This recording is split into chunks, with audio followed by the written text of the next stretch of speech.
The parable of the prodigal son. Luke chapter 15, verses 11 through 32. Jesus continued, "There was a man who had 2 sons. The younger one said to the father, 'Father, give me my share of the estate.' So he divided his property between them. Not long after that, the younger son got together all he had, set off for a distant country, and there squandered his wealth in wild living. After he had spent everything, there was a severe famine in that whole country, and he began to be in need. So he went and hired himself out to a citizen of that country, who sent him to his fields to feed pigs. He longed to fill his stomach with the pods that the pigs were eating, but no one gave him anything. When he came to his senses, he said, 'How many of my father's hired servants have food to spare?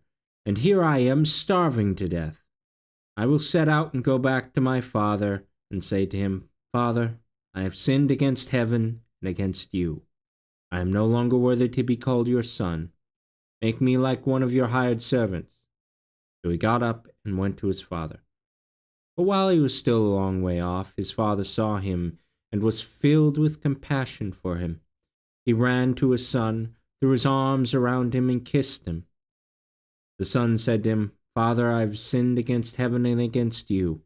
I am no longer worthy to be called your son.' But the father said to his servants, 'Quick, bring the best robe and put it on him.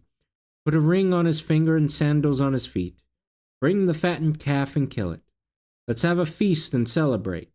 For this son of mine was dead and is alive again. He was lost and is found.' So they began to celebrate. Meanwhile, the older son was in the field. When he came near the house, he heard music and dancing. So he called one of the servants and asked him what was going on. 'Your brother has come,' he replied, 'and your father has killed the fattened calf because he has him back safe and sound.' The older brother became angry and refused to go in. So his father went out and pleaded with him. But he answered his father, 'Look, all these years I've been slaving for you and never disobeyed your orders. Yet you never gave me even a young goat so I could celebrate with my friends. But when this son of yours who has squandered your property with prostitutes comes home, you kill the fattened calf for him.' 'My son,' the father said, 'you are always with me, and everything I have is yours. But we had to celebrate and be glad, because this brother of yours was dead and is alive again. He was lost and is found.'"